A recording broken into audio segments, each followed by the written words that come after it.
Now, there are many measures announced yesterday that will make a real difference to the lives of the people I represent back home in Newcastle-under-Lyme. To whom much is given, much is expected, Madam Deputy Speaker, and this side of the House received a mandate and the trust of the people last year, and so we on this side must get on with the job of getting our country back on track, and this budget helps us do that. Communities like mine in the industrial heartlands believe that hard work should always pay off, that people should contribute their fair share, that nobody should walk by on the other side, as Holy Scripture tells us, and that everyone in our United Kingdom should be able to live with dignity, opportunity, and be able to get by and get on. Nobody in a country like ours, rich in people, in ambition and in potential, should ever be forced to choose between heating and eating. Nobody should be left living on social security when they can and should, if able, be at work and benefiting from the dignity and power that work provides. Now, I'm grateful for the announcement on the BC SSS. This is something that I've campaigned hard for, alongside colleagues like my honourable friend from Easington and my Staffordshire colleagues and neighbours in Stoke North, Cannock Chase, who's behind me, I can hear him, from Burton and from Lichfield, and yes, Dunfermline too, and many others. Men and women from Newcastle-under-Lyme who worked down the pits in our coal industry, who fuelled our economy, who kept the lights on, will now finally get the justice that they deserve. They'll get the money they are owed, and it couldn't come fast enough. In our United Kingdom, no child should grow up in poverty. That's why I welcome the decision to tackle real injustice and real inequality and lift 1,770 children out of poverty in Newcastle-under-Lyme. I'm glad two local schools back home, the Meadows and Langdale, have already received funding for breakfast clubs, and I'm looking forward to more of my local schools benefiting so no child goes to school hungry. Newcastle-under-Lyme is home to many wonderful family farms and the farmers and their families who live on them. People who tend to our land, who feed us and who keep our country going. I've raised their concerns, which I share, on the proposed changes to APR for farmers. I welcome the sensible concession yesterday that will allow for a clearer and smoother transfer of relief between married couples and civil partners.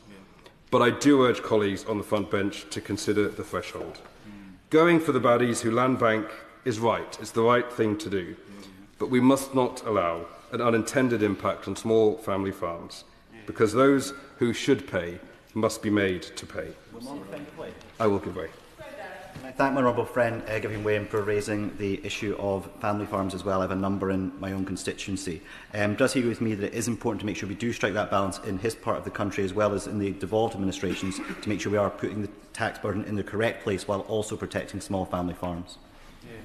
I'm grateful to my honourable friend who gives voice to the fact that we are one United Kingdom, and that approach must be made in Scotland as it is in the centre of our collective universe, Newcastle-under-Lyme. Madam Deputy Speaker, the challenges facing our farming industry, and this is important, the challenges facing our farming industry didn't start last July. We all know that, but we on this side now have a chance to give our farmers the support that I'm afraid the previous Conservative government failed to do so. It's easy to be gloomy about the state of the world, but there is always hope, Madam Deputy Speaker. This weekend we will mark the first anniversary since the cowboy operators at Walleys Quarry landfill site were finally closed down. 147 days into my time as RMP, we finally secured justice for the people in my community forced to live with a disgusting and disgraceful situation at Walleys. A sign that things can only get better, Madam Deputy Speaker. And I pay tribute to all the campaigners who worked so hard with me over those first 147 days as RMP. With this budget, we are fixing the roof, and if it's not shining, Madam Deputy Speaker, then it certainly isn't raining outside. We will see more children eating properly and not going to school hungry. More parents able to work without worrying about childcare. More former miners finally seeing justice and receiving the money they rightfully owed. Prescription charges frozen, rail fares frozen. More pensioners able to afford to heat their homes and buy Christmas presents for their grandchildren. The disgusting rate clause gone.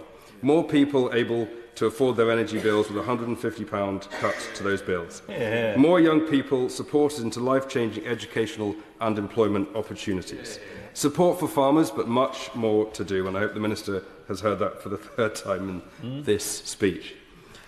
More support for universities like Keele University and colleges like Newcastle College in my community, receiving the support they need to continue providing a world-class British education. More doctors and nurses, and I declare an interest, my wife is a nurse, an excellent one too, as are all of her colleagues. But more doctors, nurses, NHS staff getting the credit and support they richly deserve. This budget will not change the country overnight, Madam Deputy Speaker. It will not solve every issue immediately, but it sets us on a path to a fairer, better, more inclusive United Kingdom. I will always shout loudly when we show the difference that a Labour government can make. I will speak truth to power when we need to do things better. And I will always make sure that the people of Newcastle-under-Lyme are heard loudly and proudly in this place. We have much to do, so let's get on with it. So, Christopher.